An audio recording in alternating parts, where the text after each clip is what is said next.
I hope you all are fine and doing well. आप सब सही होंगे और अच्छे से रह रहे होंगे। आज मैं चारू मेहता फिर से आपके लिए एक अच्छी सी प्यारी सी कहानी लेकर आई हूँ, जिस कहानी का नाम है दर्जी की बेटी। कहानी का नाम क्या है? दर्जी की बेटी। दर्जी क्या होता है? दर्जी एक टेलर होता है जो कपड़े सिलता है वो। तो उस एक जो दर्जी की बेटी है उसका नाम होता है मुनमुन। मुनमुन एक बहुत ही प्यारी बच्ची होती है जो अपने पापा मम्मी का कहना मानती है।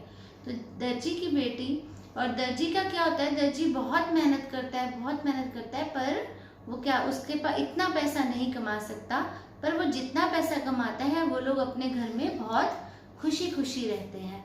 वो किसी को तंग नहीं करते, सब आपस में प्यार से रहते हैं। तो एक दिन क्या होता है, जब वो सब अपने अपने घरों में होते हैं तो उनके जो गांव के राजा हैं उनके बेटे का बर्थडे आता है।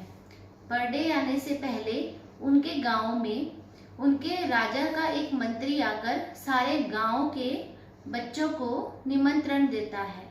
कैसे निमंत्रण देता है? सुनो सुनो सब सुनो, आज मैं आप सबको एक निमंत्रण देने आया हूँ।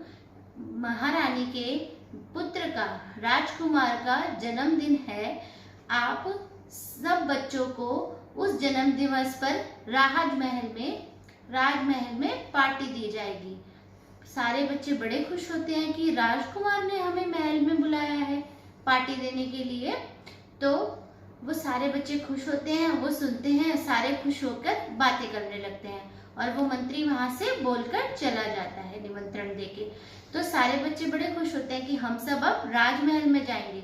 तो वो सारी फ्रेंड्स खड़ी होती हैं, जैसे आप लोग फ्रेंड्स होते हो ऐसे उनकी भी सहेलियां थी। तो वो सब खड़ी होती हैं, आपस में बातें करने लगती हैं।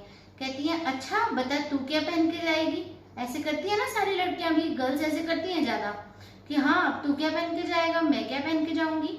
तो एक गर्ल ने कहा, मैं तो अपना लाल वाला गाउन पहन के जाऊंगी। एक कहती, मैं अपना गोल्डन वाला गाउन पहन के जाऊंगी। लेकिन एक ने उससे पूछा, मुनमुन बताओ तुम क्या पहन के जाओगी? तो मुनमुन कुछ नहीं बोल पाई। क्यों? क्योंकि उसके पास कोई अच्छे कपड़े नहीं थे। क्योंकि वो घर का भी एक फ्रेंड ने उसको ऐसे चिढ़ाने के लिए भी बोला कि आप तो ये मुनमुन तो घर पे ही अच्छे कपड़े नहीं पहनती, सारे तो इसके पापा फटे हुए सिल के देते हैं, ये घर पे वाले अच्छे कपड़े नहीं पहनती, ये पार्टी में क्या अच्छे कपड़े पहन के जाएगी। उसकी वो करने लगी, उसको बुराई करने लगी। उसके लिए अच्छा नहीं लगता ना, ऐसे किसी के लिए कहना नहीं चाहिए, पर वो उसके लिए बोलने लगी। तो मुनमुन चुप होके फिर भी अपने घर चली गई। उसने घर जाके उसके घर वालों से बात करी। घर में गए, पापा ने बोला वहां पर अब तो आप खुश हो, आपको राजकुमार की पार्टी में बुलाया गया है। वो कहती, पापा अच्छी बात तो है, पर मेरे पास वहां जाने के लिए कपड़े नहीं हैं।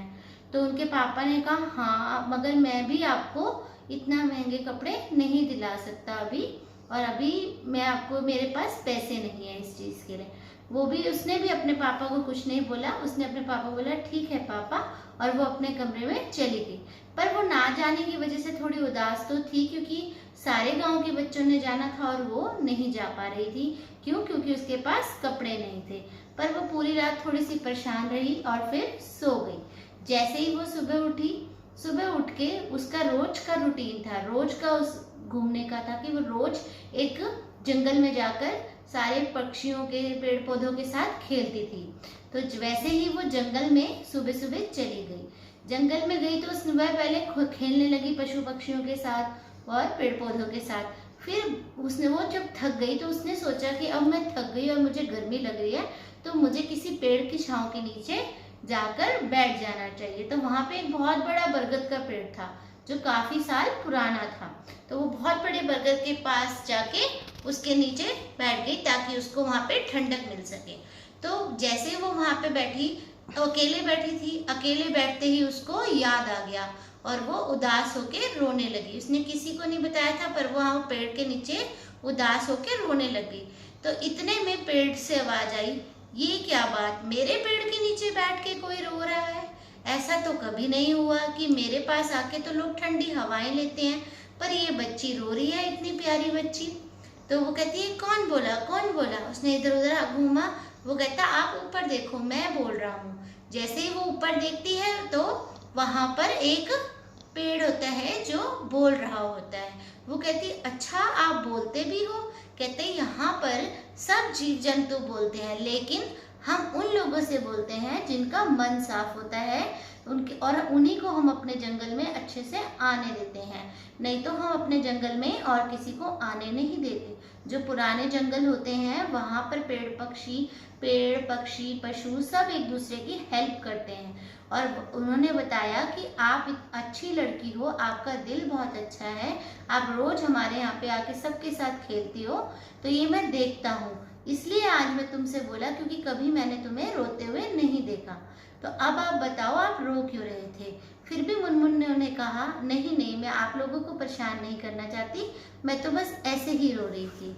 फिर भी उसने पेड़ ने बहुत उनको बोला कि नहीं बेटा अब तुम बताओ, मैं उसको ऐसे बोला उसने कि मैं एक जादुई पेड़ हूँ और मैं आपकी मदद करूँगा। तो उसने बोला चलो ठीक है। वो कहती कि राजकुमार का जन्मदिन है, हम सब बच्चों को बुलाया है महल में और वो बहुत अच्छी पार्टी है, मैंने कभी ऐसी पार्टी नहीं देखी और मैं जाना चाहती हूँ पर मैं जा नहीं पा रही हूँ। वो कहता क्यों नहीं जा पा रहे हो आप। कहते क्योंकि मेरे पास वहाँ जाने के लिए सुंदर सुंदर कपड़े नहीं हैं। तो वो कहता है कोई बात नहीं, अब आप मुझे ये तो मत समझना कि मैं तुम्हें सिंड्रेला की तरह हीरोइन बना दूंगा और मैं कोई पंपकिन फेरी हूँ, पर मैं ऐसा नहीं हूँ। मैं ऐसे तुम्हारी मदद नहीं कर सकता कि मैं तुम्हें कपड़े दे दूँ, पर हाँ तुम इन सब पशु पक्षियों से, मुझसे, हम सब से यहाँ पे बैठ के अपनी बात बताओ तो ये तुम्हारी हेल्प करेंगे सारे। वो खुश होती है, फिर सारे पशु पक्षियों को इकट्ठा करके बैठती है तो उन्हें बताती है कि मैंने ऐसे ऐसे पार्टी में जाना है पर मेरे पास कपड़े नहीं हैं और पर मुझे दुख हो रहा है कि मैं कपड़ों की वजह से मैं उस पार्टी में नहीं जा सकती। तो वो कहते हैं कोई बात नहीं, तुम मेरे साथ रोज खेलने आती हो, हम तुम्हारी हेल्प करेंगे। तो खूब सारे पक्षियों ने उससे अपने पर दिए, सुंदर सुंदर जो पक्षियों के पर होते हैं ना, सुंदर सुंदर फर, वो वैसे उन्होंने बहुत अच्छे अच्छे पर अपने उसे दिए। एक गुलाब के फूल ने कहा कि मैं जादुई गुलाब का फूल हूँ, मैं जादुई गुलाब का फूल हूँ, अगर आप मेरी पत्तियाँ लोगे तो वो पत्तियाँ आपकी खराब नहीं होंगी, आप मेरी पत्तियाँ ले जाओ। उसका ऐसे करके सबने अपनी अपनी तरफ से कुछ गिफ्ट दिया ताकि फिर उसने वो सारे गिफ्ट ले लिए। पर अब सब उसको कह रहे कि इससे आप अपना गाउन बना लो। तो कहती है मैं कैसे बनाऊं, ये तो सारा अलग अलग है चीजें। तो उसने कहा कोई नहीं, आपके पापा को हम जानते हैं, आप अपने पापा के पास इसको लेके जाओ और अपने पापा से कहो, वो आपके पापा इसको बना देंगे।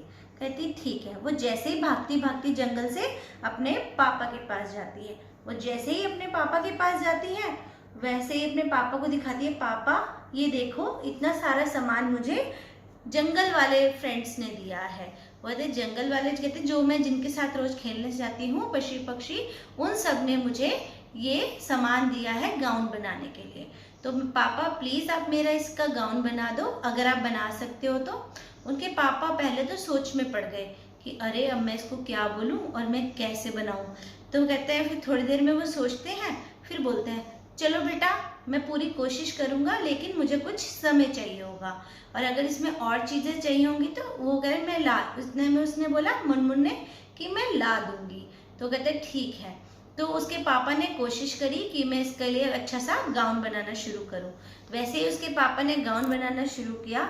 1 दिन हो गए, 2 दिन हो गए, लेकिन जिन जिन चीजों की जरूरत पड़ती थी वो जंगल में भाग कर जाती थी और जंगल वालों से लेके आती थी। जंगल वाले भी उसकी हेल्प करते थे, क्यों? क्योंकि उसका दिल बहुत अच्छा था और वो उनसे प्यार करती थी, तो इसलिए वो वहां से लेके आती थी। जैसे ही उसका गाउन बना उसके पापा ने उसको दिया। बर्थडे वाला दिन आ गया तो उसके पापा ने उसको वो गाउन दिया। जब वो गाउन उसने देखा तो वो बहुत खुश हुई, अरे पापा ये तो बहुत अच्छा गाउन है, क्या मैं इसे पहन सकती हूँ? उसके पापा ने बोला हाँ बेटा अब आप इसे पहन सकते हो और आज पार्टी भी है तो आप इसे पहनो और पार्टी में जाओ। तो वैसे ही वो पार्टी में के जाने के लिए तैयार हुई और उसकी मम्मा ने कहा चलो मैं आपको तैयार कर देती हूँ। फिर उसको तैयार किया उसकी मम्मा ने और उसके पापा ने उसको बाद में एक प्यारा सा मुकुट भी दिया जो परों से बना हुआ था। ताज जो होता है ना सर पे पहनते हैं, जैसे जैसे हम तियारास पहन रहे हैं आजकल, तो वैसा उसको एक तियारा टाइप पर का बना के दिया।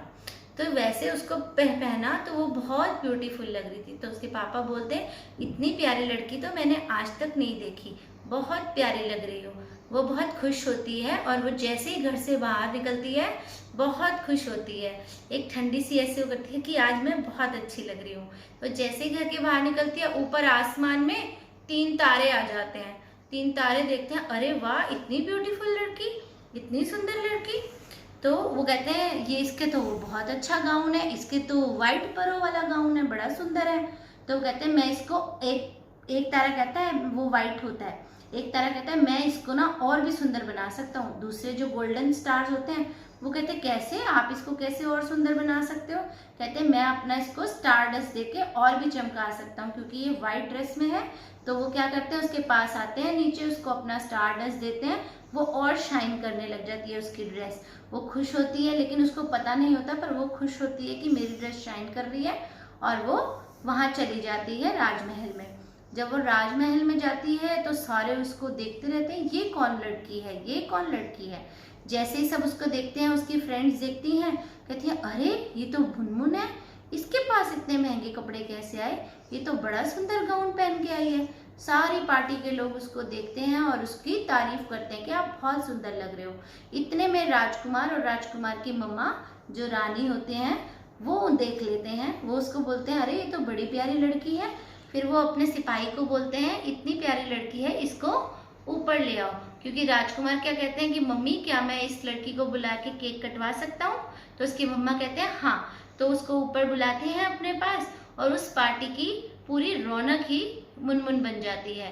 तो मुनमुन राजकुमार के साथ खड़े होके केक कटवा के आती है और खूब पार्टी में एंजॉय करती है, उसे बड़ा अच्छा लगता है। तो इस तरह उसकी सारी चीज़ें भी पूरी हुई, पर उसने अपनी फैमिली को तंग भी नहीं किया। तो इससे हमें क्या सीख मिलती है इस कहानी से, बताओ आप सब? इस कहानी से हमें ये सीख मिलती है कि कोई हमें कुछ बोले, हमें उसका बुरा नहीं सोचना चाहिए, और कि किसी और की हमें बुराई भी नहीं करनी चाहिए। जो जैसा है वो अपने घर में अच्छे से रहता है। और तीसरी सीख ये है हमारी कि हमें अपने माता पिता, अपने बड़ों का कहना मानना चाहिए। क्योंकि अगर हमारे माता पिता या बड़े हमें कुछ कहते हैं तो वो हमारे अच्छे के लिए कहते हैं। जैसे मुनमुन ने कुछ कहा नहीं अपने घर में, उदास तो हो गई थी, पर उसने किसी को कुछ नहीं कहा कि मुझे ड्रेस चाहिए, मुझे जिद करी है। ऐसे नहीं जिद करने का थी कि अगर आपको कुछ चाहिए, अगर आपके पेरेंट्स को लगता है वो आपको दिलाएंगे तो वो आपको अच्छे से दिला देंगे, नहीं तो आप उस चीज़ के लिए जिद नहीं करोगे। क्योंकि जो जिद नहीं करता उसको और भी अच्छी चीज़ अपने आप मिल जाती है। ठीक है, तो आपने इस चीज़ का ध्यान रखना है, मम्मी पापा को तंग नहीं करना है, मम्मी पापा से सिर्फ रिक्वेस्ट करनी है। अगर वो नहीं दे सकते तो उस चीज़ के लिए जिद नहीं करनी, और बहुत अच्छे से रहना है, सबके साथ प्यार से बोलना है, किसी की बुराई नहीं करनी। देखना हमारे अपने आप सारे काम बनते जाएंगे और हमारी लाइफ में एक अच्छे से जादुई चीज़ें हमें अपने आप ही मिलने लग जाएंगी। तो इसलिए प्लीज़ अपना ध्यान रखिए, बड़ों का कहना मानिए और किसी की बुराई मत कीजिए। Bye bye.